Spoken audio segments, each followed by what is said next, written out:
Caleb, dumating ka na pala. Kanina ka pa ba dyan? Kararating ko lang. Nakakatawa ang itsura mo. Para kang nakakita ng multo eh. Nagulat kasi ako na nandito ka na sa loob ng bahay. Tsaka, hindi ka na nasanay sa akin. Epekto siguro to ng lagi akong puyat sa dalawang anak natin. Pareho pa kasing alagain eh. Kaya nga ang sabi ko sa'yo, tama na munang dalawa. Naaawa din kasi ako sa'yo eh. Alam ko kung gaano kahirap ang mag-alaga ng mga bata. Ngayon lang naman yan mahirap dahil mga maliliit pa. Mabuti nga, nandyan ang mga magulang ko para katuwang ko sa pag-aalaga ng mga anak natin habang nasa malayo ka. Kaya nga sobra akong nagpapasalamat sa mga magulang mo eh. Panatag din ako habang nagtatrabaho sa malayo. Oo nga pala, nakasalubong mo ba ang mga magulang ko sa daan? Kaalis lang kasi nila eh. Hindi eh. Dito kasi ako dumaan sa kabila. Meron kasing pinabili sa paring isko sa akin. Idinaan ko muna. Hindi mo pala nakita yung pinsan ko. Sinong pinsan? Hindi ko alam kung nabanggit ko na sa'yo eh. Seaman siya at kabababa lang sa barko. Sa Maynila siya nakatira. Dumalaw lang kina Itay at Inay. Dumaan na rin dito. Wala kang nabanggit tungkol sa kanya. Ang nabanggit mo lang mga pinsan mo na nakatira sa kabilang bayan. Bihira naman kasi namin makita ang pinsan namin yon. Huli ko siyang makita eh. Hindi pa tayo magkakilala. Ito nga palang sahod ko. Kumuha na ako ng panggastos ko ngayong linggo. Ay, sa totoo lang, Caleb, hindi na minsan nagkakasya itong sahod na ibinibigay mo. Sa gatas pa lang at diaper, kulang na to eh. Sabi pala ni Inay, sa'yo mo na lang padedehin ng bata at lampin na lang munang gamitin mo para makatipid tayo. Ipinaliwanag ko na sa'yo, di ba? Nagkakaroon nga ng rashes ang anak natin kapag lampi ng gamit. Maliban pa doon, natatambakan ako ng labada. Sa gatas naman, alam mong wala nang madede sa akin. Pasensya ka na talaga ha. Alam mo naman dito sa probinsya, mababa talaga ang pasahod. Ayaw mo pa kasing sundin ang sinasabi sa'yo ng kapatid ko na sa Maynila ka magtrabaho eh. Tutulungan ka naman niya eh. Alam mo naman na hindi ko kayang malayo sa inyo ng mga bata eh. Ito ngang linggo ng uwi eh. Hirap na hirap na ang kalooban ko. Yung pa kaya naaabuti ng ilang buwan. Magtitiis na lang ba tayo ng ganito? Sa pasukan mag-aaral na si Cindy. Huwag ka mag-alala. Maghahanap ako ng ibang trabaho na malaking sahod. Huwag mo lang hilingin sa akin na sa Maynila ako magtrabaho. Oo na, pero gumawa ka ng paraan. Nakakahiya na sa mga magulang ko na minsan sila ang gumagasto sa pagkain natin dito. Madalas talagang pagtalunan ng tiyuhin ko at asawa niya ang maliit niyang sahod. Katwiran kasi ni Tia Jana kahit nasa probinsya, mahal na rin ang mga bilihin. Wala akong masyadong alam sa asawa ng tiyuhin ko na yun. Ang masasabi ko lang, mailap siya sa amin na pamilya ni Tio Caleb. 2 linggo na po yatang hindi pumupunta dito sa atin si Tio Caleb. Baka naman abala lang sa trabaho. Bakit hindi na lang ikaw ang pumunta sa kanila para makita mo naman ng dalawang bata? Gusto ko po kasi kapag pumunta ako doon, nandun si Tio Caleb. Halos nandun na kasi ang pamilya ni Tia Jana. Naiilang po akong humarap sa kanila. Bakit naman?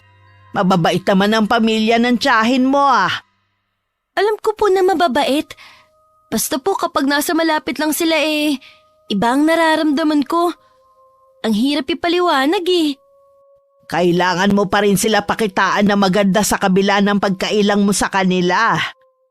Tandaan mo, pamilya na sila ng Tio Caleb mo. Oo naman po. Lagi ko naman sila binabate kapag nakakasalubong ko. Lagi rin ako nagmamano sa mga magulang ni Tia Jana. Ni minsan nga po, hindi man lang silang ngumiti.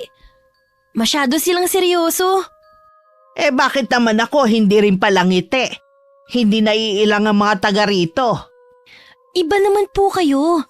Tsaka kapag may bumabati sa inyo, gumingiti kayo. Sila po talaga mailap sa mga taga rito. Ngayon na nabanggit mo ang tungkol sa bagay na yan, matagal ko na nga rin yung napapansin sa mga balai ko eh. Ayoko lang kasi bigyan ng ibang kahulugan. Wala po bang kinukwento si Tio Caleb sa inyo? Wala naman siyang bukang bibig kundi mababait ang pamilya ng asawa niya. Mabuti nga daw sinasamahan ng mga biyenan niya ang asawa niya habang nasa malayo siya. Baka nga po sadyang mailap sila sa mga taga rito dahil taga-ibang lugar sila. Wag na natin silang pag-usapan pa. Basta masaya ang Tio Caleb mo sa kanila, walang problema. Mula na maghiwalay ang mga magulang ko, kay Lola na ako naiwan. Ang tatay ko kasalukuyang nasa Maynila na panganay sa magkakapatid. Bihira na rin siyang umuwi dito sa lugar namin. Magkaganon man, regular naman siya nagpapadala sa akin. Ang inay ko naman sa kabilang bayan nakatira kasama ng bagong pamilya. Mabuti naman na isipan mong dumalaw. 2 linggo ka nang hindi nagpaparamdam Pasensya na po kayo, Nay. Marami lang po akong ginagawa. Kumusta na po kayo rito? Ayos lang naman. Bakit hindi mo isinama ang mag-iina mo? Wala po dyan eh. Pumunta po sa bahay ng kapatid sa kabilang barangay. Bukas pa po ang balik nila Bakit hindi ka sumama? Mas gusto ko po magpahinga. Bukas papasok na naman po ako sa trabaho Kung wala naman pala ang mag-iina mo, dumito ka muna sa bahay. Kaya nga po ako nagpunta rito para makalibre ng kain. Walang problema.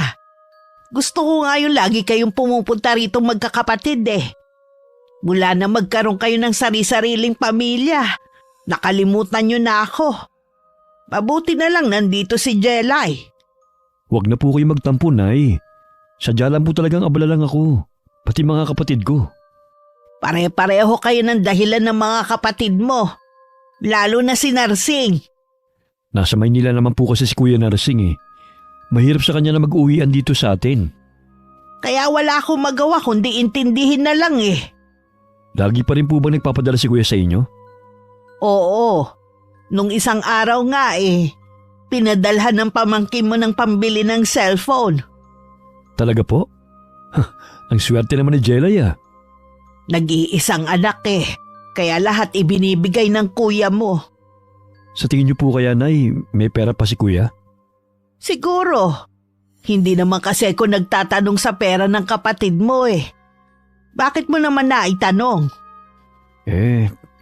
Bala ko po sana manghiram. Medyo hirap na po kasi akong pagkasya ng sahod ko Meron pa akong pera dito. Ibibigay ko na lang sa'yo. Nakakahiya, Nay. Wala naman po kayong pinagkakakitaan Huwag ka nang mahiya. Wala naman akong paggagamitan Sige na nga po, Nay.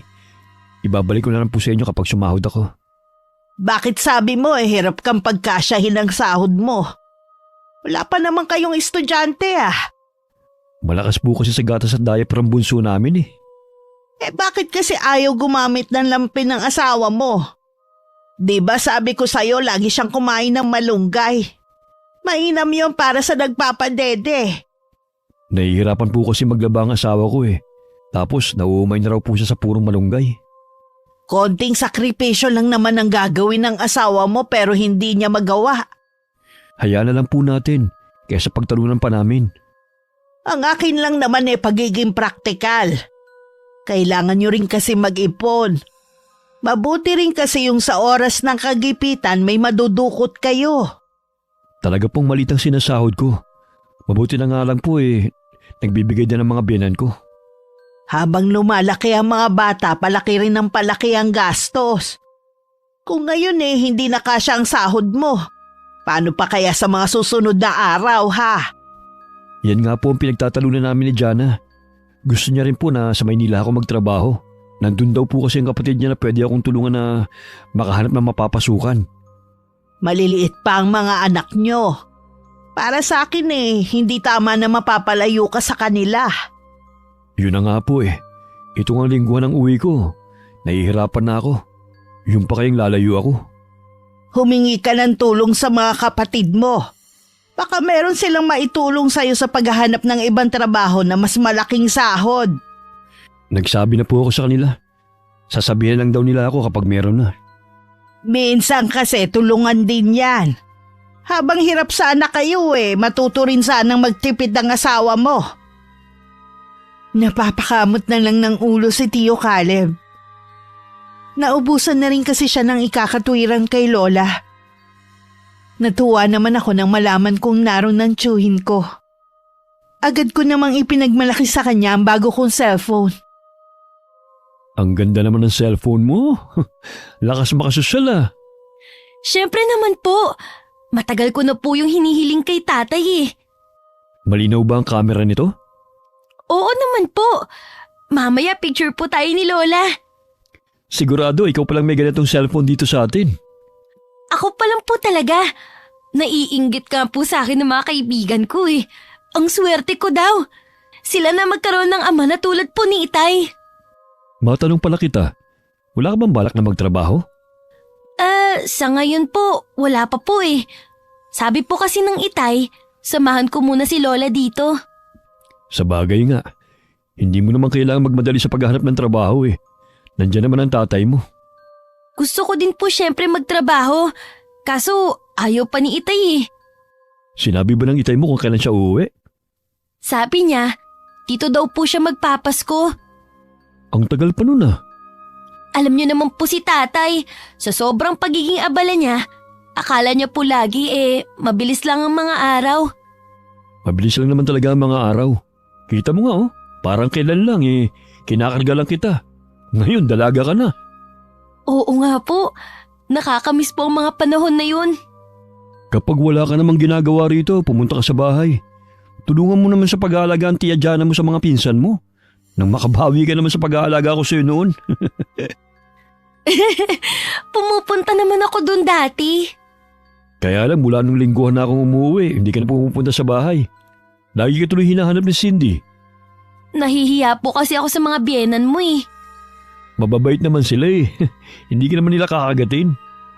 Naiilang po kasi ako sa kanila. Sobrang tahimik kasi nila eh. Ganun lang talaga sila, hindi ka pa nasanay. Kapag hindi po ako busy at walang iuutos si Lola Carlota, pupunta po ako sa bahay niyo. Tsaka madalang na lang silang pumupunta ron. Nanganak na kasi ang hipag ko eh. Baka doon muna sila pansamantala. Pagkatapos pa ng 3 araw bago ko naisip na pumunta sa bahay ni na Tio Caleb. Gusto ko kasing kuhanan ng picture ang mga pinsan ko. Malapit na ako sa bahay nila nang makita ko ang pagdating ng isang lalaki. Bigla akong kinutuban ng hindi maganda kaya hindi na lang ako tumuloy. Ba't nandito ka na agad? Kasi po Lola, wala yatang tao. Saradong-sarado po kasi ang buong bahay eh. Hindi ka ba naghintay kahit sandali? Hindi na po eh. Ikaw talaga napakamainipin mong bata ka. Malay mo may binili lang sandali ang tiyahin mo. Babalik na lang po ako bukas. O sige, ikaw ang bahala. La, meron po ba kayong alam na bagong salta dito sa lugar natin? Wala naman ako nababalitaan. Alam mo naman dito sa atin, mabilis pa sa 4:00 ang balita kapag may dayo. May nakita ka bang bagong mukha dito sa atin? Wala naman po. Naitanong ko lang po kasi nga bihira na lang ako lumabas ng bahay. Kaya nga sabi ng Tio Caleb mo pumasyal ka sa kanila. Bukas po babalik naman ako sa kanila. Tulungan mo na lang ako sa pagbibilad ng mga dinaing kong isda. Sige po La, ako na lang magtutuloy sa ginagawa nyo. Magpahinga na lang po muna kayo. Sumunod naman si Lola Carlota sa sinabi ko. Nang pumasok siya, naiwan naman ako nag-iisip kung sino ang lalaking nakita ko. Na pumunta sa bahay ni na Tio Caleb. Kinabukasan bumalik ulit ako sa kanila. Jelay! Mabuti pumunta ka ngayon. Nabanggit nga ni Caleb na pupunta ka. Opo. Kahapon nga po sana kaya lang hindi na ako tumuloy. Nakita ko po kasi na may bisita kayo. Baka si Ryan ang nakita mo. Pinsan ko yun. Sana tumuloy ka pa rin para naipakilala kita. Nahiya na po kasi ako. Ikaw talaga hanggang ngayon takot pa rin sa tao. Ganito po yata kapag laki sa lola. Ang mga pinsan ko po pala. Nasa kwarto at naglalaro. Bakit nga pala ngayon ka na lang ulit pumunta dito sa amin? Marami din po kasi pinapagawa si Lola Carlota. Tsaka nung mga nakaraang araw lagi pong masamang pakiramdam niya. Kaya nga hindi po ako natuloy na maghanap ng trabaho. Ganon yata kapag tumatanda na, marami nang nararamdaman sa katawan. Matigas din po kasi yung ulo ni Lola eh. Kahit mainit, sige kilos. Sa maliit niyang garden sa likod ng bahay. Batak kasi ang katawan ni nanay sa trabaho, kaya hindi mo rin masisisi na gumawa pa rin siya. Pero dapat talaga nag-iingat na siya eh. Lagi ko nga siyang pinapaalalahanan. Siguro nakukulitan na sa akin. Kaya nabubulyawan po ako minsan. Mabuti hindi sumasama ang loob mo kapag ganon. Hindi naman po. Sanay na ako sa ugali ni Lola eh. Tsaka mas lamang pa rin po ang kabaitan niya. Magmerienda ka muna habang busy pa sa paglalaro ang mga pinsan mo. Mamaya kukulitin ka ng mga yan, lalo't ngayon ka lang pumunta dito. Namimiss ko na nga rin po sila eh. Ang mga magulang niyo po pala. Sa 1 linggo pa sila uuwi dito. Sinasamahan na muna nila ang kapatid kong bagong panganak. Ganun po ba? Ang sarap naman ng tinapay na to. Masarap talaga yan. Nagustuhan din ni Cindy eh. Dala yan ng pinsan ko. Yung nakita mo, dami pa nga niyang dala eh. Uwian mo rin si nanay ha. Taga saan po ba yung pinsan niyo na yun? Parang ngayon ko lang po nakita eh. Seaman yun. Kabababala ng barko. Ilang beses sa'yo nakapunta dito dahil nagustuhan niya ang lugar natin. Nagpapaalam nga kung pwedeng magbakasyon dito. Sabi ko ipapaalam ko muna kay Caleb. Saan po ba talaga siya nakatira at nagustuhan niya ang lugar natin? Wala naman pong espesyal dito sa atin eh. Taga Maynila talaga sila. Saan po siya tumitigil dito? Doon muna siya sa bahay nila nanay. Matagal pa kasi bago siya sumakay ulit ng barko eh. Habang nagkukwento si Tia Jana, nakatingin ako sa kanya kaya naman hindi nakaligtas sa paningin ko ang panginginig ng mga mata niya. Pakiramdam ko kinikilig pa siya habang ibinibida ang pinsan niya. Dala ng kuryosidad na makilala ang pinsan niya, nagsabi ako na babalik muli. At nagkataon naman na dumalaw sa bahay nila ang lalaki. Para lang kayo magkapatid ng tiyo Caleb mo kung titignan. Nabanggit din sa akin noon ni Caleb na siya ang nag-alaga kay Jelay. Madalas pa nga daw silang magkalaro noon. Ah, talaga? Nakakatuwa naman pala. Nabanggit ni Tia Jana na gusto mo daw magbakasyon dito sa amin. Talaga bang mahilig ka sa buhay probinsya? Laking syudad kasi ako eh. Gusto ko lang maranasan ang buhay dito sa lugar nyo. Bihira na yung mga tulad mo na magustuhan ng lugar na to. Ako nga minsan, nananawa na sa lugar namin eh. Wala lang ako pagpilian talaga. Subukan mong pumunta sa Maynila at ikumpara mong 2 lugar. Sinasabi ko sa'yo, iba pa rin ang buhay dito. Mas simple at tahimik. Tsaka, mahal ang bilihin dun. Alam ko na mahal ang bilihin at maingay sa Maynila. Doon kasi nagtatrabaho ang tatay ko at kinukwento niya ang buhay doon. Ah, ganun ba? Paano nga pala kayo naging magpinsan? Ang tatay niya at nanay ko magkapatid. May pamilya ka na ba? Wala pa. Pero meron akong girlfriend sa Maynila. Dapat sinama mo siya dito. Baka magustuhan niya rin ang lugar namin. Busy kasi yun sa trabaho niya eh. Baka sa susunod isama ko na. Alam mo, Jelay, nagtataka ako sa'yo ngayon. Masyado ka kasing matanong sa bisita ko. Dati kasi tahimik ka at mahiyain. Mahiyain lang po ko, Tia, kapag ibang tao. Hindi naman po ibang tao ang pinsan niyo eh. Sa bagay nga, mabuti pa. Nako, magmerienda na muna tayo. Dinala ko na lang ang pagkain ko sa sala kung saan naroon ng 2 kong pinsan. Naiwan naman sina Tia Jana sa kusina na tanaw naman sa kinauupuan ko. Kitang-kita ko kung paano sila maglambingan. Bigla tuloy ako naguluhan kung talagang normal lang ba ang ganon. Hanggang makauwi ako, iniisip ko pa rin ang bagay na yun. Kanina ko pa napapansin na parang malalim ang iniisip mo ah. May nangyari ba sa bahay ng Tiyo Caleb mo? Nakilala ko lang po yung pinsan ni Tia Jana. Seaman po, nagpapakasyon sa atin. Hindi ba maganda ang ugali ng pinsan niya? Ayos naman po siya, Lola. Katunayan nga po, mabait po siya at mukhang maraming pera. Ang dami niya kasing pasalubong lagi. Palibhasa, seaman kasi. Hindi ko alam na may pinsan na seaman si Jana. Sa Maynila po siya nakatira. Ah, talaga? Mabuti na gustuhan niya dito sa atin. Oo nga po eh. Eh, may gusto ka ba sa lalaking yon? At siya ang iniisip mo? Lola, wala po akong gusto dun. Eh, ano nga ang iniisip mo? Mahirap pong ipaliwanag pero duda po ako sa lalaking yun. Paanong duda ka sa kanya? Sa pagkatao po niya. At kung talaga bang pinsan siya ni Tia Jana. Ano bang kakaibang napansin mo? Malambing po sila eh, na parang hindi naman normal na ginagawa ng magpinsan. Baka naman malapit lang sila sa isa't isa. Ewan ko lang po. Oy, Jelay, wag mo tong mababanggit sa Tio Caleb mo, ha? Baka kasi pagmulan ng hindi pagkakaunawaan nila mag-asawa. Sige po, Lola. Hindi ko po babanggitin. Minabuti ko na hindi muna pumunta sa bahay ni na Tia Jana.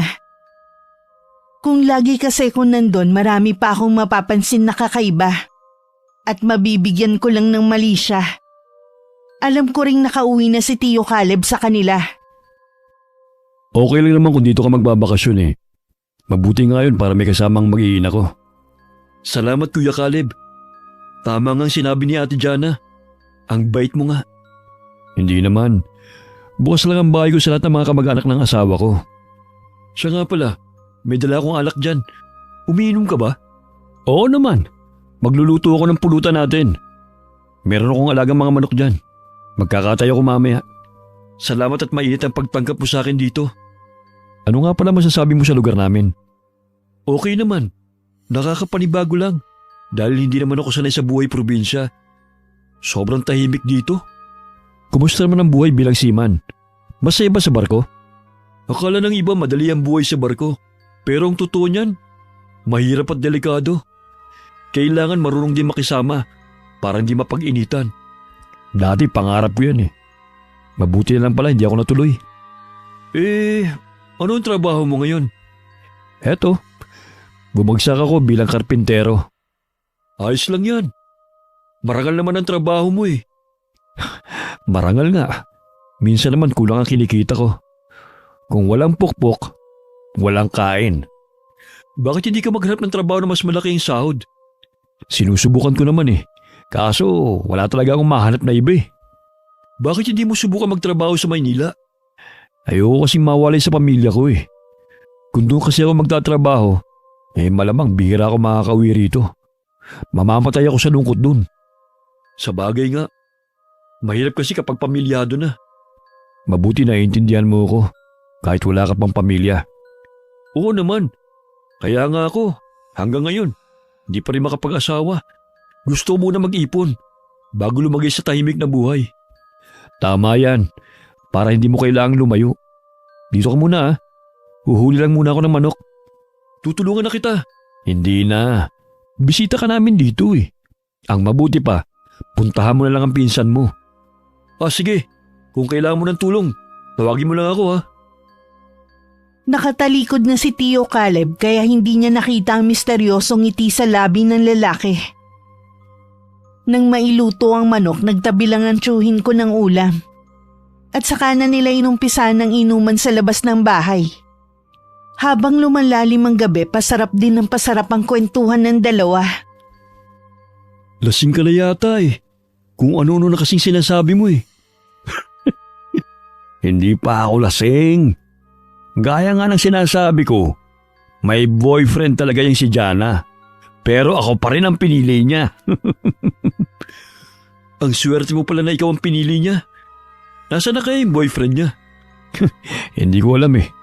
Baka may sarili na rin pamilya. Kasing edad lang niya ang asawa ko eh.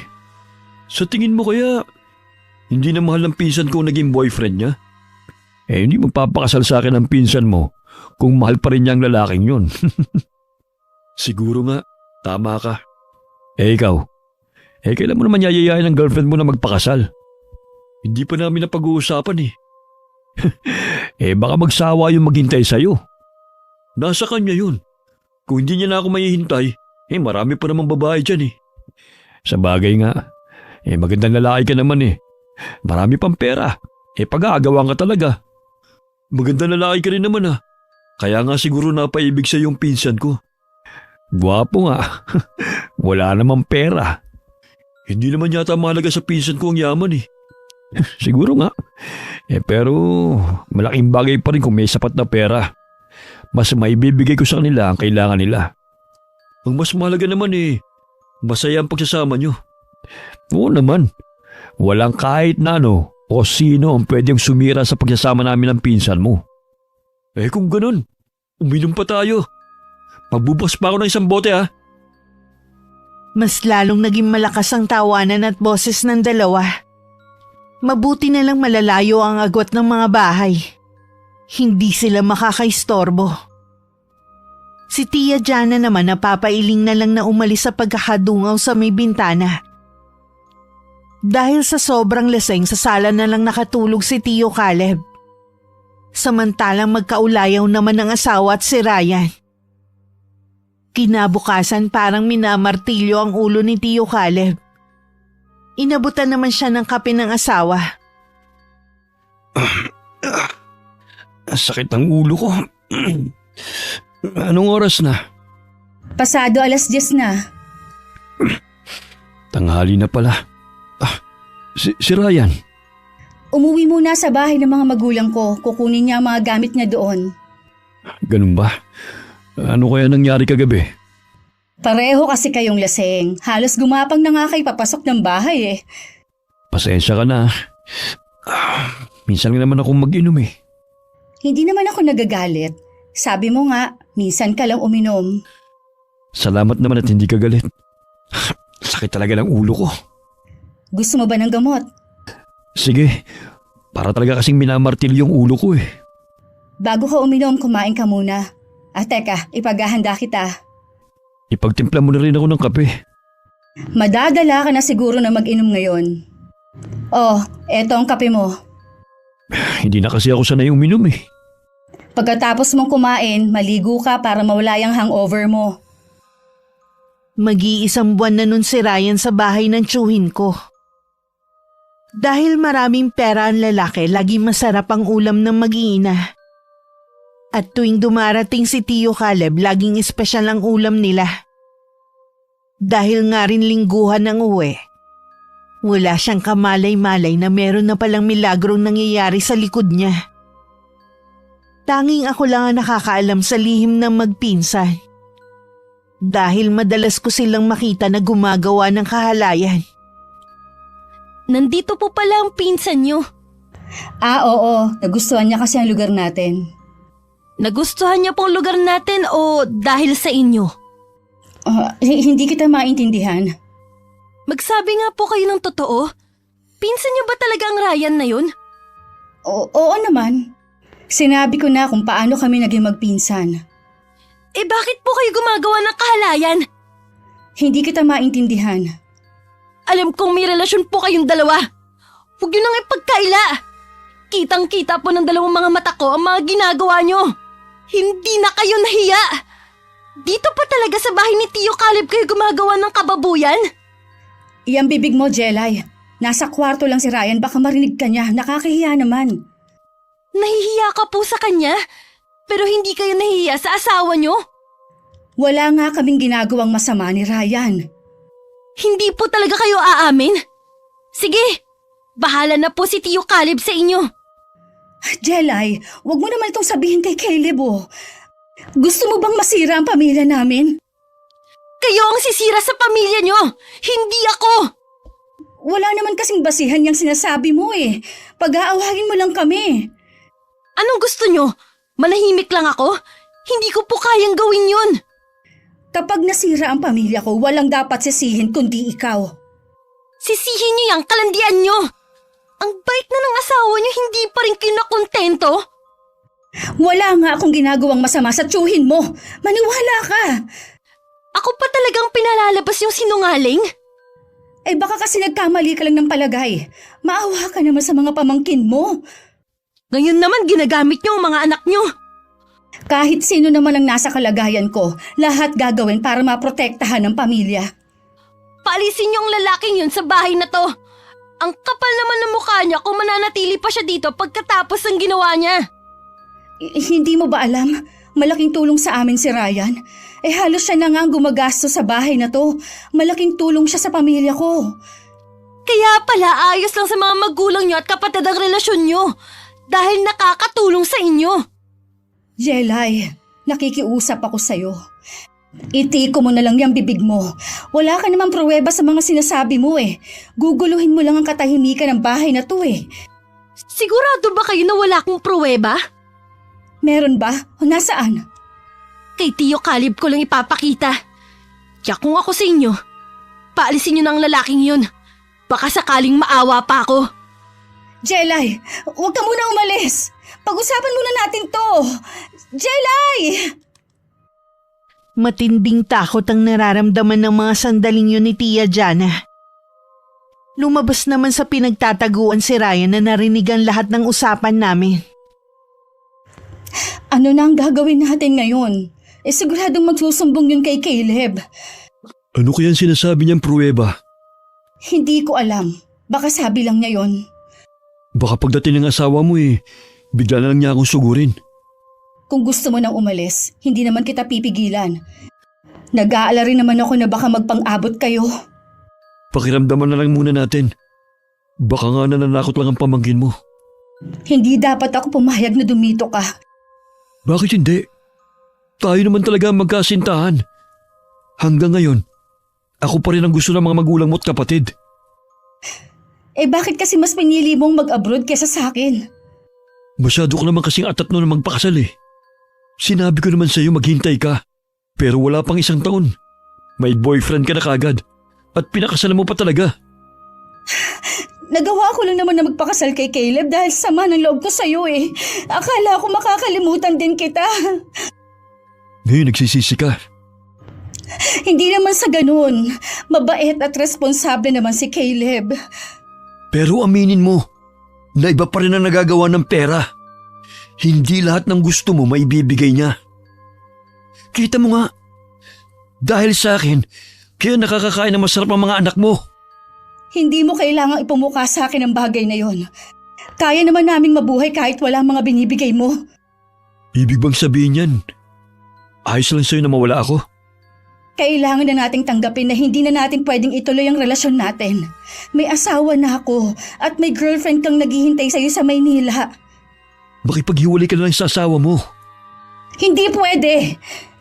May mga anak kami. Ayoko masira ang pamilya ko kaya mabuti pang tapusin na natin ang relasyon natin. Diyan na naman. Palibasa kasi wala kang mga anak. Sarili mo lang ang iniisip mo. Sige, kung yan ang gusto mo, hihintayin ko lang ang asawa mo para makapagpaalam ng maayos sa kanya. Pupuntahan ko din si Jelay para pakiusapan. Kasalukuyan ako naglalabas sa may poso sa likod ng bahay nang tawagin ako ni Lola Carlota. Nasa amin daw si Tia Jana at gusto kong kausapin. Ayoko na sana siyang harapin. Pero magtataka naman si Lola kapag ginawa ko yun. Napilitan na lang ako na harapin siya. Sa labas na lang kami nag-usap para hindi marinig ni Lola. Anong ginagawa niyo dito? Nandito ako para makiusap ulit sa'yo. Umalis na ba ang pinsan niyo sa inyo? Aalis na rin siya. Hihintayin lang niya na umuwi si Caleb para magpaalam. Magpaalam at para magpasalamat na rin. Dahil maliban sa nakatira na siya sa inyo, nakihati pa siya sa inyo. Huwag ka naman magsalita ng ganyan. Baka marinig ka ng inay. Nahihiya kayo ngayon pero bago kayo gumawa ng kamilagruhan, hindi niyo naisip ko anong magiging bunga. Hindi naman kasi totoong sinasabi mo eh. Sige lang, panindigan niyo ang pagsisinungaling niyo. Nakikiusap ako sa'yo. Huwag mo nang palakihin ang gulo. Aalis na nga si Ryan eh. Kung hindi ko pa kayo nahuli, hindi niyo pa siya paaalisin. Pangako, hindi ko na siya papupuntahin sa bahay. Kilala mo ako. Sa loob ng ilang taon, naging tapat at mabuti akong asawa kay Caleb. Sa mga sinasabi niyo, para na rin kayong umamin. Sige, alang-alang sa mga pinsan ko, hindi ako magsusumbong. Ay, salamat, Jelay. Tatanawin ko itong malaking utang na loob sa'yo. Niyakap pa ako ng mahigpit ni Tia Jana bago umalis. Pagpasok ko sa loob ng bahay, nagtatanong ang mga mata ni Lola Carlota na nakatingin sa akin. Ano bang sadya ni Jana sa'yo? Wala pula. Meron lang siyang pinapakiusap sa akin. Ano naman? Tungkol po sa pinsan niya. Alam ko meron kang itinatago. Hinihintay ko lang na magsabi ka sa akin. Lola, nangako naman na si Tia Jana na paaalisin na po ang lalaking yun. May ginawa bang lalaking yon? Bakit sabi ni Caleb mabait naman at marunong makisama? Magiging mabait po talaga yun dahil may relasyon sila ni Tia Jana. Dahil sa magpinsan sila? Hindi po sila totoong magpinsan. May relasyon po sila, Lola. Matagal na nilang niloloko si Tio Caleb. Ano ka mo? Totoo ba yan? Kung hindi ko pa sila nahuli, hindi pa sila hihinto sa kababuyan nila. Napakabait na ni Caleb pero nagawa pa rin yun ni Jana. Oo nga po. Lola, ayos lang po ba kayo? Maupo muna kayo. Medyo nahilo lang ako. Ayos na rin naman ako. Hindi ko po mapapatawad ang sarili ko kapag may nangyari po sa inyo. Ano ka ba? Ayos lang sabi ako Mas nag-aalala ako kay Caleb kapag nalaman niya to. Paalis na rin naman po yung lalaki. Siguro po mabuti nang huwag na natin ipaalam pa kay Tio Caleb. Hindi ako sang-ayon sa sinasabi mo. Anak ko ang niloloko ng babaeng yun. Baka po kasi mas malaking gulo pang mangyari kapag sinabi natin. Kung sakali mang magkagulo, walang dapat sisihin kundi ang babaeng yun. Alam din po ng pamilya niya ang tungkol sa relasyon nila. Mga konsintidor din sila. Pagkatapos ng pakikisama ko sa kanila ito pa ang gagawin nila. Paano po kasi nakikinabang din sila sa binibigay ng lalaki? Kung ganon rin lang naman, mabuti pang iwan na lang niya ang anak ko. Tingin ko po mas pipiliin pa rin ni Tia Jana ang pamilya niya. Di sana po sumama na lang siya sa lalaking yun. Mabuti pa nga siguro, pero kailangan iwan niya ang mga apo ko. Kung hindi ko lang po iniisip ang mga pinsan ko, noon pa sana ako nagsumbong. Bigyan na lang po natin ng isa pang pagkakataon si Tia Jana. Ang lagi talagang kawawa ang mga bata. Mananahimik ako. Pero siguruhin lang niya na paaalisin ng demonyong lalaki na yun na gustong sirain ang pamilya nila. Kalma lang po kayo, Lola. Namumula na kayo sa galit Baka kung mapano kayo. Teka lang po, ikukuha ko lang po kayo ng tubig. Ay, sino ba naman ang hindi magagalit sa nalaman ko? Ito na pong tubig nyo. Uminom po muna kayo. Meron ka bang ebidensya laban sa kanila? Meron po, Lola. Nakuhanan ko sila ng video gamit tong cellphone ko. Itago mo lang yan, Apo. Balang araw magagamit din natin yan. Ayos na po ba kayo? Oo. Sige na, balikan mo na ang nilalaban mo. Nang sumunod na araw, pinuntahan ni Lola si Tia Jana sa bahay nila. Naabutan pa niya si Ryan doon. Parehong nagulat ang dalawa sa biglaan pagsulpot ni Lola Carlota. Nay, napadalaw po kayo. Ano pang ginagawa ng lalaking yan dito? Talaga bang wala nang natirang hiya sa mga pagbumuka ninyo? Alis na rin po si Ryan. Hinihintay lang po niya si Caleb. Gusto po niya kasi magpaalam. Hindi na kailangan. Paalisin mo na siya ora mismo. Pero, Nay...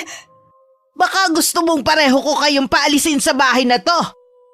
Huwag mong kalilimutan ang lupang kinatitirikan ng bahay na to ay pag-aari ko. Huwag na po kayong magalit kay Jana. Aalis naman po ako.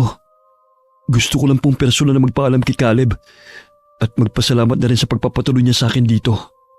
Pagkatapos ng mga ginawa niyo, haharap ka pa talaga sa anak ko?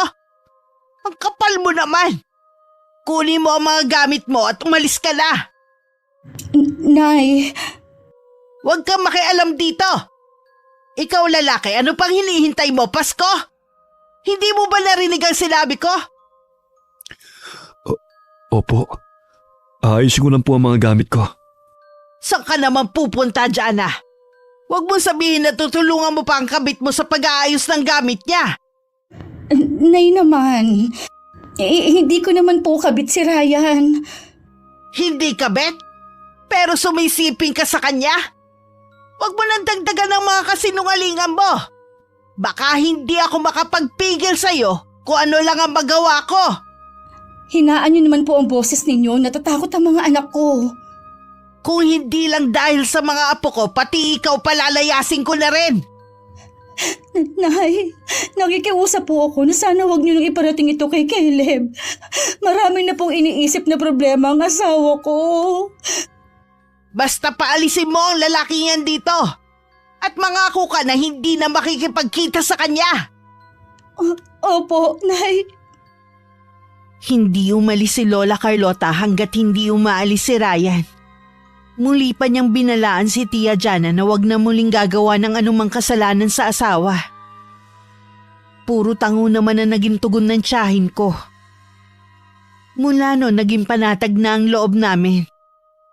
Hanggang bumisita sa amin si Tio Caleb. Mabuti naman na padalaw ka sa akin. Ugali mo na talagang abutin ng ilang linggo bago makipagkita. Bigla ko po kayo na-miss eh. Si Jelay po. Nasa bayan. Kinuha ang padala ng ama. Nay. Yun nga palang hiniram ko sa inyo. Pasensya na po kung hindi ko pa nababalik ha. Hindi naman ako naniningil eh. Nahiya na po kasi ako sa inyo eh. Huwag mo munang isipin yon.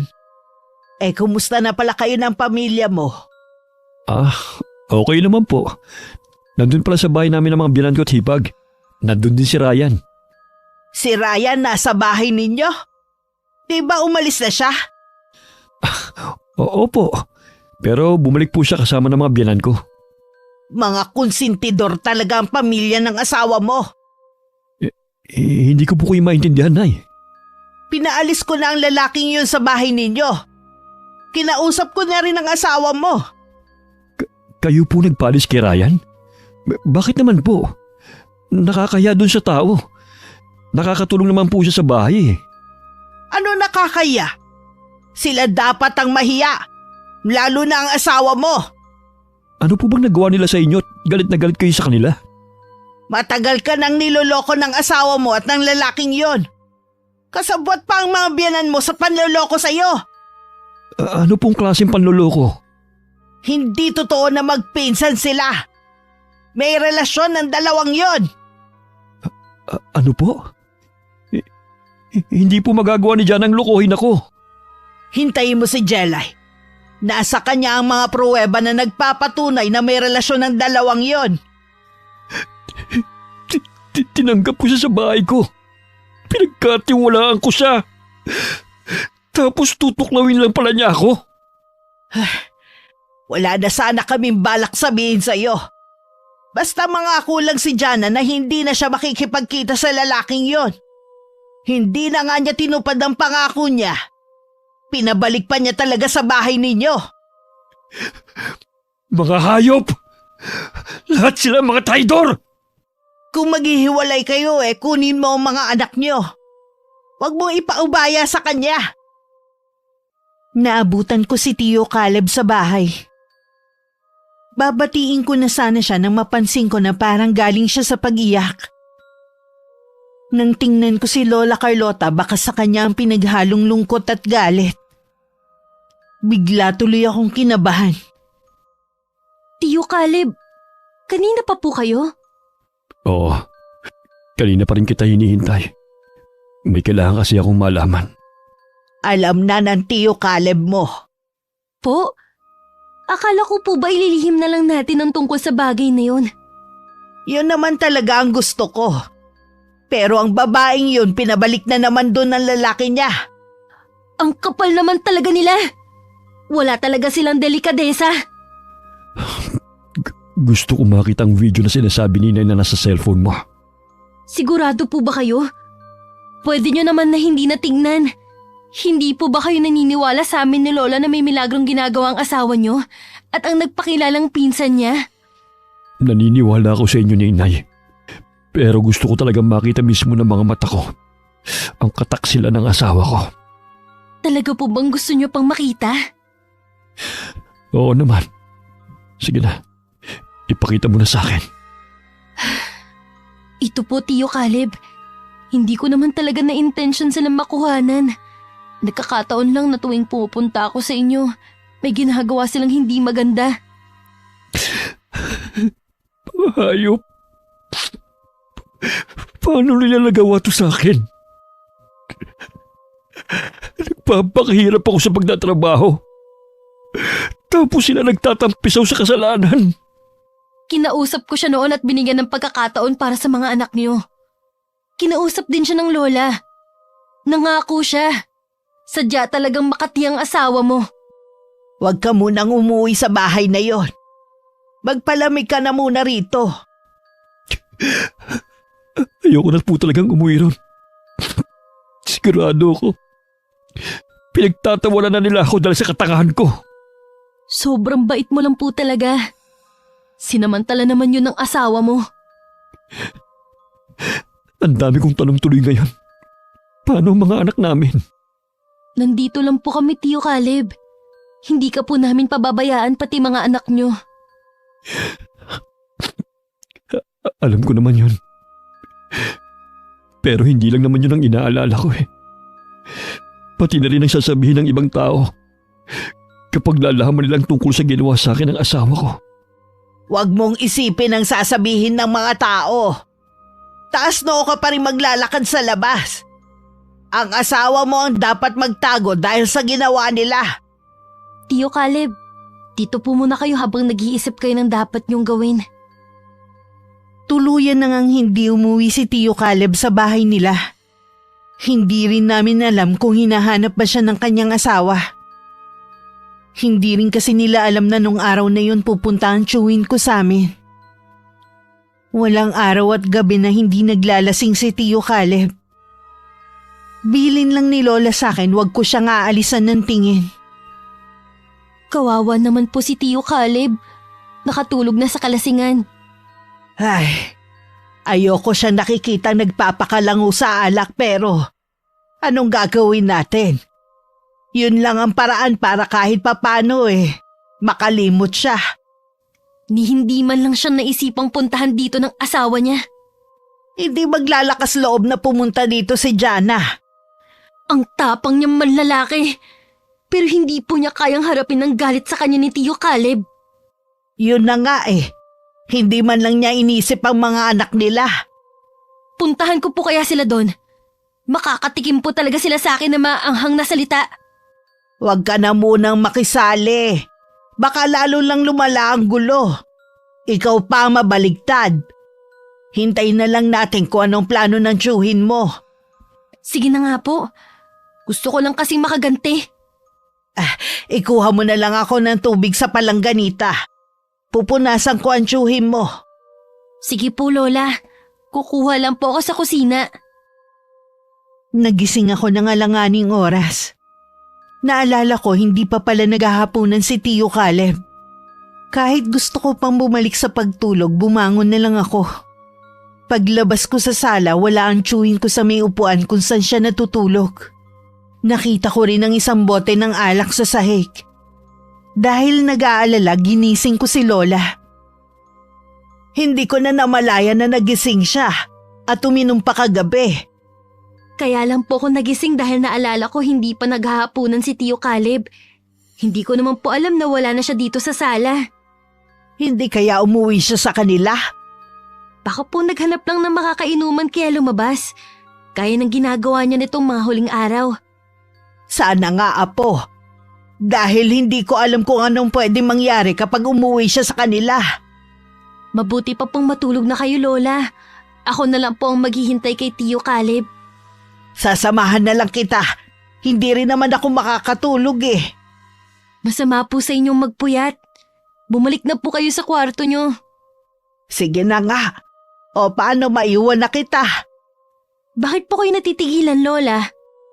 Jelay, yung samurai ng lolo mo nawawala. Po, di ba nakasabit lang yun dito sa dingding?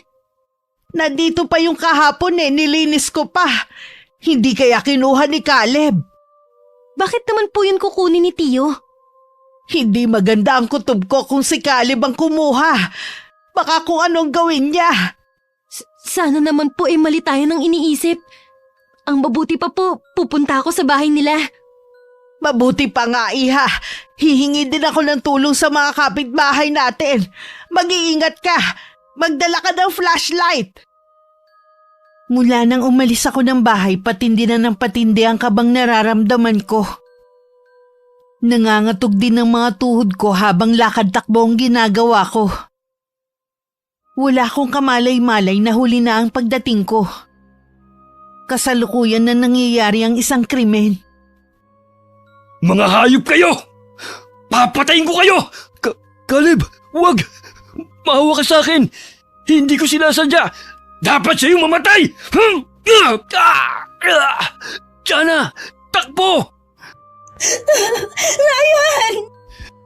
Maawa ko sa kanya, Caleb! Tama na! Ito pa! Tama lang sa'yong mamatay! Ikaw naman ang isusunod ko! Wag! Maawa ka! Wag! Bumalik ka rito! Hindi mo ako matatakasan! Ate Janet, huwag kang humarang! Isa ka pa! Hinayaan mo manlalaking kapatid mo! Traidor ka rin! Hindi na rin nakagalaw ang hipag ni Tio Caleb nang undayan din siya ng saksak. Ang mga biyanan niya nagising din dahil sa komosyon na nagaganap.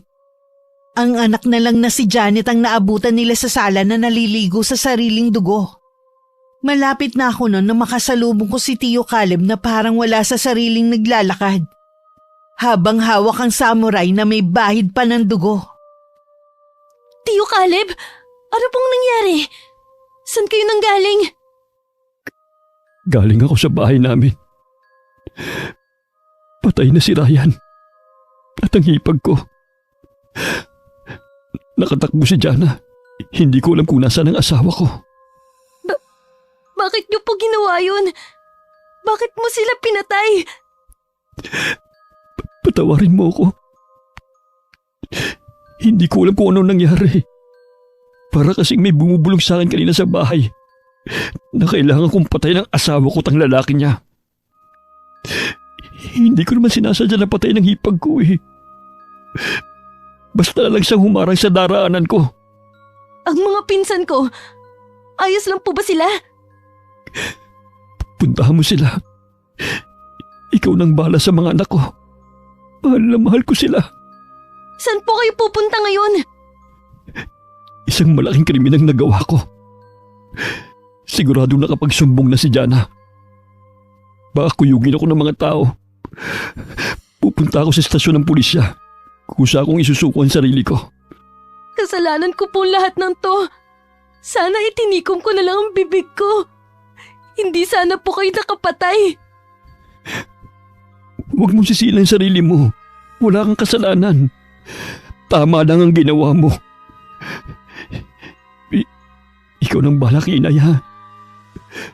Pakisabi mahal na mahal ko siya. Patawarin niya ako.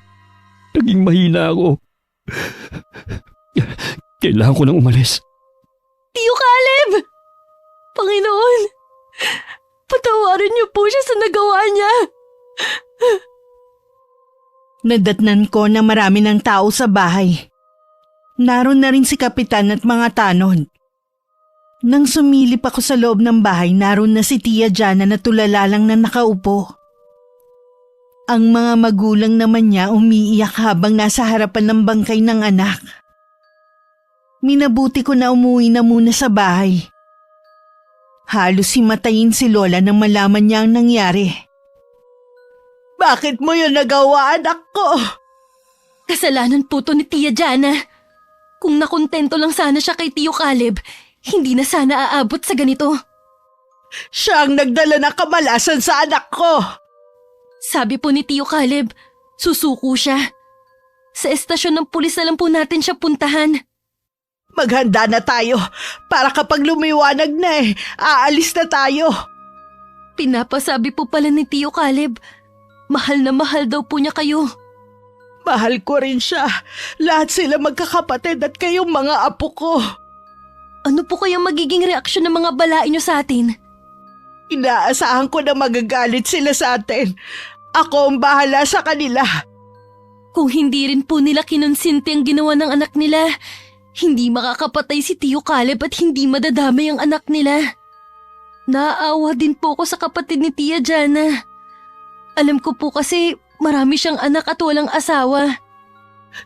Diyos ko, kung pwede lang sanang ibalik ang nakaraan para wala nang madamay. Hindi ko po maiwasan na makonsensya. Kung nanahimik na lang sana ako. Hindi rin tama kung nananahimik ka. Ano, habang buhay na lang nilang lolokohin ang anak ko? Kaya lang po, mas grabe ang nangyari ngayon. Alisin mo na sa isip mo ang bagay na yan. Wala kang kasalanan. Hindi pa rin ako matahimik sa kabila ng sinabi ni Lola Carlota. Nakatanaw lang ako sa may bintana habang hinihintay ang pagliwanag ng paligid. Dahil sa lalim ng iniisip ko, namalayan ko na lang niyayaya na ako ni Lola na umalis. Pagdating sa presinto, tuluyan na kaming napaiyak. Ano pong ginagawa niyo rito? Gusto kita makita, anak. Kumusta ang kalagayan mo rito? Okay lang po ako dito, Nay. Tama lang po na nandito ako. Alam ko na hindi mo kagustuhan ang nangyari. Huwag mo sisihin ang sarili mo. Nakapatay pa rin po ako. At kailangan ko po yung pagbayaran. Tanggap ko na po ang kapalaran ko. Huwag ka mawala ng pag-asa. Lagi ka lang tumawag sa may kapal. Opo, Nay. Hindi ako makakalimot sa kanya. Ikaw, Jelay, huwag ka nang umiyak dyan. Ayoko pong makulong kayo. May kasalanan ako na dapat kong pagbayaran. Huwag na kayo mag-alala sa akin. Sa totoo lang, mas gumana ang pakiramdam ko ngayon kesa nung lagi akong umiinom ng alak. Ingatan mo ang sarili mo dito, ha? Lagi ka naming dadalawin. Si Jana po kaya kamusta na? Mula ngayon ayoko na mababanggit ang pangalan ng babaeng yon. Ituring mo na siyang patay. Nang matapos ang oras ng dalaw, umuwi na rin kami. Kinukumusta rin kami ng mga kamag-anak namin. Lahat sila galit kay Tia Jana dahil siya ang sinisisi nila sa nangyari. Makalipas ang 1 linggo, pinuntahan ni Lola Carlota si Tia Jana sa bahay nilang mag-asawa. Ang kapal naman ng mukha mo para hindi pa umalis sa bahay na to. May karapatan po ako dito. Bahay namin ito ni Caleb. Pagkatapos ng ginawa mo, may tapang ka pa talagang manatili sa lugar na to. Buong barangay alam na ang ginawa mo. Paano mo pala gagawang maglakad sa labas na nakataas ang noo? Patawarin niyo po ako, Inay. Nagsisisi na po ako sa mga ginawa ko. Huwag niyo po kaming paalisin dito. Wala na kami mapupuntahan ng mga anak ko. Umuwi ka sa inyo, sa mga magulang mo. Galit din po sila sa akin. Ako ang sinisisi nila sa pagkamatay ng ate ko. Naguhugas kamay sila ngayon. Kung tutuusin, may kasalanan din sila. Hinayaan lang nila ang mga ginawa mo. Palibhasa kasi nakikinabang din sila. Hindi po sila marunong tumanggap ng pagkakamali. Matindi rin po silang magalit. Mabuti pa pong humingi na lang kayo ng kapatawaran sa ginawa ni Caleb at ng apo ninyo. Ang kapal naman ng pagbumuka ninyo. Hindi ako lalapit sa kanila para humingi ng kapatawaran. Huwag na po kayong magmatigas kung ayaw po ninyong magsisi. Alam na rin po nila na si Jella yung nagsumbong kay Caleb. Sana pala ikaw na lang ang namatay at hindi ang kapatid mo. Sana nga po. Maraming anak si Ate Janet at maliliit pa. Hindi ko na rin sana tinatanggap ang mga masasakit na salita sa mga tao. Ikaw dapat ang nakakulong, hindi ang anak ko. At tama lang na makaranas ka ng panlilibak sa mga tao. Kung pwede lang po sana. Pero mahal ko po ang mga anak ko. Hindi ko kayang mawalay sa kanila. Habang buhay mong pagdurusahan ang ginawa mong to, hindi ka patutulugin ng konsensya mo. Itaga mo sa bato ang mga sinabi ko. Dahil nailipat na sa ibang kulungan si Tio Caleb, bihira na lang namin siyang madalaw. Nahihirapan na rin kasi sa mahabang biyahe si Lola. Isang araw may natanggap kaming masamang balita mula sa kulungan. Patay na raw si Tio Caleb. Hanggang ngayon, hindi pa rin po ako makapaniwala na wala na si Tio Caleb. Palaisipan pa rin sa akin ang sinabi ng mga pulis. Hindi naman po kapani-paniwalang sinabi nila na kaya namatay si Tio Caleb dahil may lumabas na mga insekto sa katawan niya. Posible yon, Iha. Kung pagbabasihan ko mga sinabi ng mga saksi, isa lang ang naiisip ko. Binarang ang Tio Caleb mo. Sino naman kayang gagawa nun? Dalawang naiisip ko. Ang pamilya ni Ryan at ang mga balai ko. Ang sama naman nila! Sila na nga itong may kasalanan kay Tio Caleb, pero sila pa talagang gumante.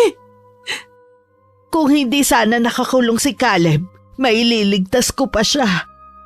Puro na lang hirap ang dinanas si Tio Caleb nang dahil sa asawa niya. Hindi ako papayag na hindi maibalik sa kanila ang ginawa nila. Ano pong gagawin niyo, Lola? Huwag mo nang alamin. Ayokong pati ikaw madamay pa. Matagal na po akong damay. Sa akin po nagsimula ang lahat. Ilang beses ko bang sasabihin sa'yo na huwag mong sisihin ang sarili mo? Gusto mo bang magalit sa'yo ang Tio Caleb mo? Baka hindi matahimik ang kaluluwa niya. Ayoko naman po. Hindi ko lang po talaga maiwasan. May pupuntahan lang ako. Dumito ka lang muna sa bahay, ha? Lingid sa akin, pinuntahan ni Lola si Tia Jana sa bahay nila. Naabutan niyang umiiyak ang babae. Nay, napadalaw po kayo. Umiiyak ka ba dahil wala na si Caleb?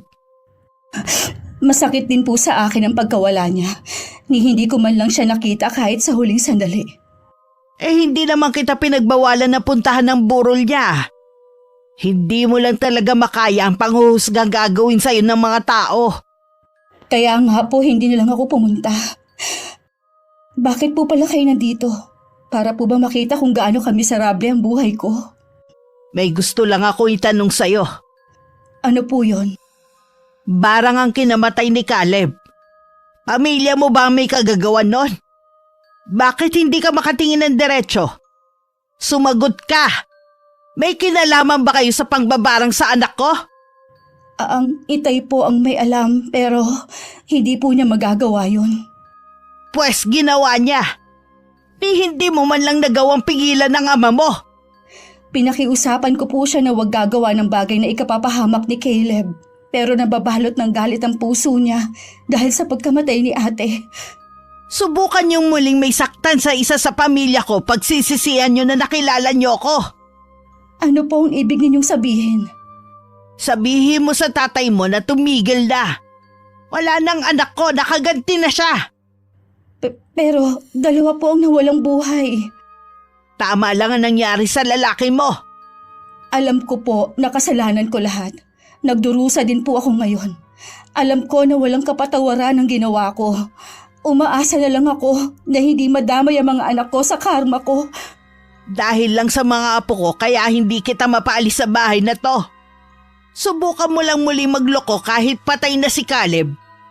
Ako mismo ang magpapalaya sa'yo dito kasama ng mga anak mo. Lola, teka lang po. May gusto lang po ako sabihin. Kahit ito man lang, makabawi ako sa inyo. Anong sasabihin mo? Ingatan niyo po si Jelay. Galit sa kanya ang pamilya ko dahil tingin nila sa kanya nagsimula ang gulo. Apo ko pa talaga ang sinisisi nila sa nangyari? Anong klaseng pag-iisip ba meron ng pamilya mo? Pasensya na po talaga, Nay. Yun lang ang masasabi mo? Kung pwede ko lang pong ibalik ang nakaraan. Hindi ako magpapatukso sa pera at material na bagay. Sabi nga pera ang pinag-uugatan ng kasamaan. Nagpatalo ka sa kasamaan kaya ito ang naging resulta. Ilang araw nang hindi maganda ang pakiramdam ko. Pero ayoko namang ipakita kay Lola baka kasi mag-alala pa siya. Ang dami na nga naming problema, ayoko nang dagdagan pa. Dahil matalas ang pakiramdam niya, napansin pa rin niya na may kakaiba sa akin. May sakit ka ba ha? Wala naman pula. Bakit yun naman po naitanong? Maputla kasi ang mga labi mo eh. Wala lang po akong lipstick kaya siguro maputla ako. Para ka rin kulang sa tulog. Kasi po Lola, madalas akong magising na alauna ng madaling araw. Pakiramdam ko, nasa paligid lang si Tio Caleb. Eh bakit mo naman nasabi yan? Kapag po kasi nagigising ako ng madaling araw, naamoy ko rin ang paborito niyang pabango. Ako po kasing bumili nun eh. Katagalan, nagiging masangsang na ang amoy ng paligid. Basahol pa sa bulok na daga. Mula mamayang gabi sa kwarto ko na ikaw matutulog ha? Baka naman po hindi kayo makatulog. Alam niyo naman po na humihilik ako eh. Wala akong pakialam kung malakas ka man humilik. Mabuti na yung katabi mo ko. Sige na nga po Lola. Basta, huwag kayo magrereklamo na hindi makatulog ah. Siya nga pala. Dalhan mo ng bigas at gulay ang Tia Jana mo sa bahay nila. Ibig po bang sabihin yan, hindi na kayo galit sa kanya? Galit pa rin at hindi basta mabubura ang nagawa niya.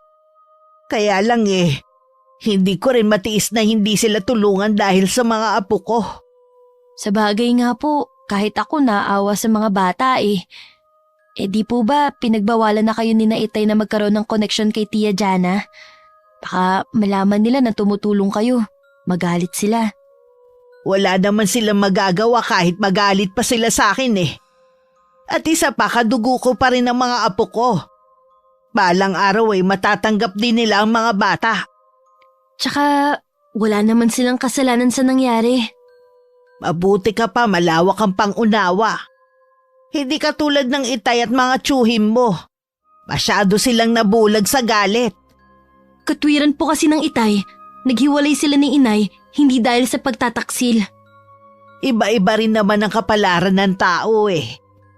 Sige na, lumakad ka na para hindi ka abutin ng mainit na sikat ng araw. Sumunod na ako sa utos ni Lola. May kabigatan din ang dala kong bigas at mga gulay. Nagulat naman ang tiyahin ko na makita ang mga dala ko. Ipinadala ni Lola Carlota dito sa inyo. Salamat. Tuloy ka muna. Ang totoo niyan, wala na nga akong isasaing mamaya eh. Buti dumating ka. Saan kayo kumukuha ng panggastos nyo?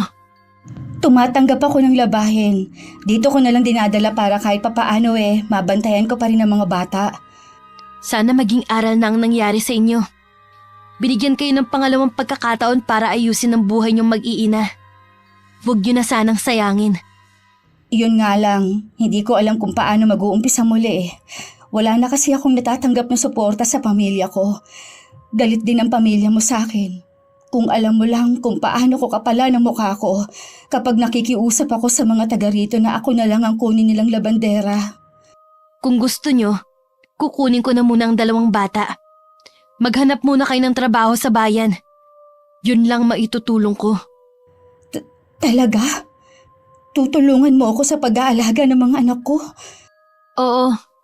Nangako ko kay Tio Caleb na hindi ko pababayaan ang mga anak nyo. Yun din siguro ang dahilan kung bakit siya nagpaparamdam sa akin. Salamat sa'yo, Jelay, ha? Hindi ko tatanggihan ang tulong na inaalok mo. Ginagawa ko to para kay Tio Caleb at sa mga bata. Hanggang ngayon, galit pa rin ako sa inyo. Hindi ko alam kung kailan kita mapapatawad. Hindi kita mamadaliin na patawarin ako. Patutunayan ko na nagbago na ako at sa mga anak ko na lang iikot ang mundo ko. Mabuti naman. Paano, alis na ako? Dalhin mo na lang ang 2 bata sa bahay. Doon ko na lang sila alagaan. Hindi ko rin kasi pwede na iwan si Lola. Nang makauwi ako sa bahay, ang sakit ng ulo ko na parang binibiyak.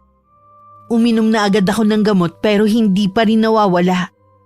Ang huling natatandaan ko, tinatawag ako ni Lola pero parang napakalayo ng boses niya. Nagkakamalay na po siya.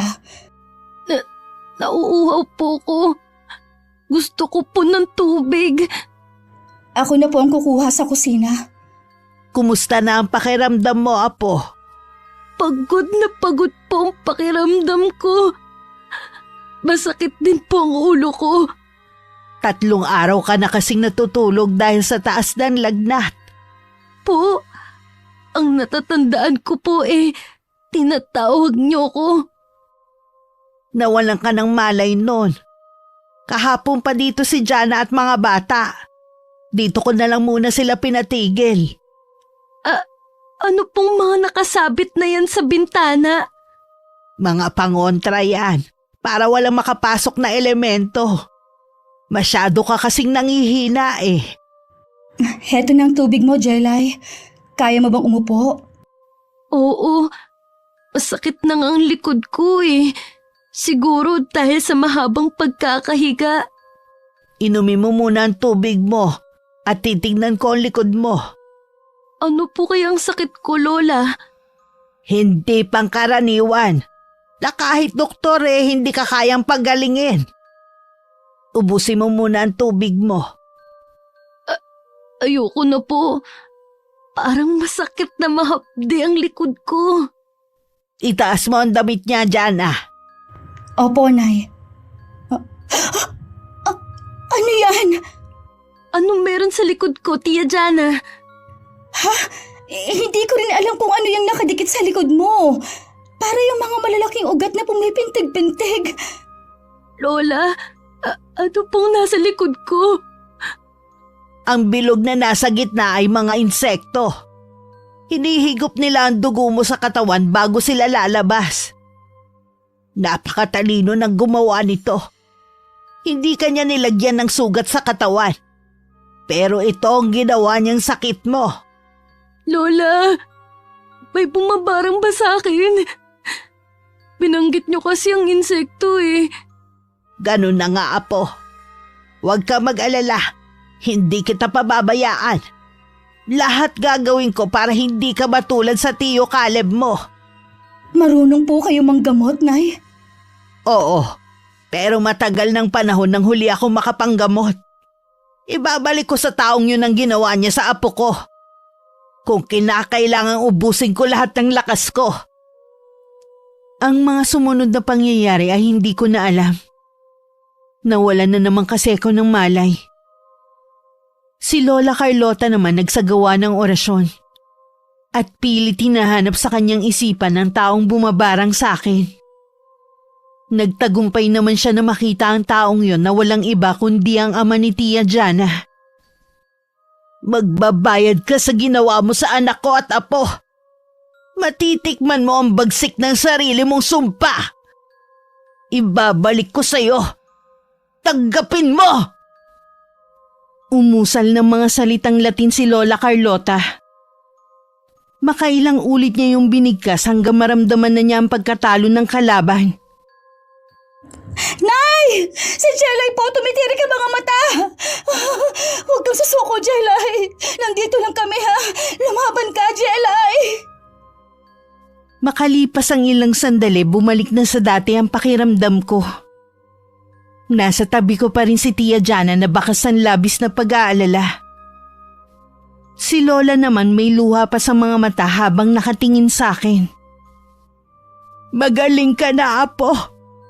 Nagtagumpay akong pagalingin ka at alisin ang sumpang nagpapahirap sa'yo. Talaga po. Akala ko matutulad ako kay Tio Caleb.